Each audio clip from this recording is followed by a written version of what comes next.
Jalan sesat kekasih palsu, renungan untuk Nadir Shah Hossein. Jatman dan Jatma Aswaja, dua nama yang tumbuh dari tanah cinta, disiram oleh zikir, dan berakar pada jejak para kekasih Allah. Yang satu bernaung sebagai badan otonom NU, yang lain lahir sebagai ormas independen, bersama seorang mursyid agung nan karismatik, Maulana Habib Lutfi bin Yahya. Jatman bukan hanya sebuah nama, ia adalah cindur mata para aulia, yang lahir tumbuh merona dari rahim Jamiyah Mubarakah, dalam hening para muhibin dan nafas tawajuh para nahliin. Sedangkan Jatma, ia lahir dari sengketa, dirangkai dalam kecewa, dan disulam dalam nafsu yang kentara. Jatma menumpang nama, memiripkan diri membuang huruf akhirnya Jatman. Yang dibuang itu adalah identitas kami, Nahdiyah.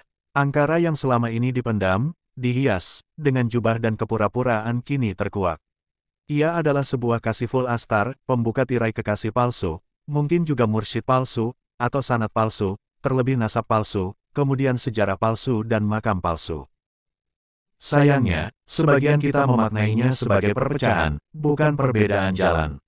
Padahal bagi para penempuh jalan tasawuf, ini bukan pertarungan, melainkan ujian, sejauh mana kita menjaga adab, dan seikhlas apa hati menerima takdir perbedaan. Sebagian kita bukan memaknai itu suatu perpecahan, tetapi memperhatikan tingkah lucu seorang Sufi Tufaili yang merajuk kepada kami dan merobek nama kami, Nahliin. Ujian itu bukan untuk kami, tetapi untuk dia, sang Sufi Tufaili, yang kau panggil dengan mursyid agung nan karismatik itu, Nadir. Ia hanya lambang kekanak-kanakan saja, ketika mainan yang ia pinjam diminta, ia menangis, lalu ingin tetap memilikinya. Sufi itu yang menapaki jalan kepasrahan yang tiada taraf, tak tercium sedikitpun rasa nafsani. Mursyid agungmu jauh, Nadir.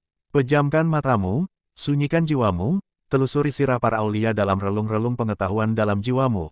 Apakah deretan nama dari Sufi masa lalu, ketika menghadapi masalah ia mengalir seperti air, yakin akan yang terbaik yang Tuhan siapkan dalam semua keadaan? Ataukah ia akan melawan hukum waktu, lalu bernafsu menerjang realitas sunnah darinya, muara akhir tempat kita bersimpuh? Dia itu yang kedua, Nadir. Tarekat bukan soal struktur. Betul, Nadir. Lalu kenapa tuanmu berpayah-payah membuat struktur? Belum puaskah ia dalam struktur selama 24 tahun itu? Tidakkah ia berpikir telah tiba saatnya harus sering dalam sunyi, menuju keheningan abadi, bersama kekasih yang hakiki? Kapan ia akan fana bersama gumulannya, jika jasad masih berlutak-latik dengan najis pergaulan selain dengannya? Ia adalah perjalanan menanggalkan diri, melebur ego, dan larut dalam cinta ilahi. Perjalanan menanggalkan diri itu telah gagal, Nadir. Bahkan yang ada kini hanyalah merengkuh diri, melupakan zat sejati yang tiada fana. Melebur ego itu hanya slogan untuk pecinta, bukan untuk pendusta. Ia tak akan mampu larut dalam samudera cinta ilahi, bahkan sebaliknya, birahi.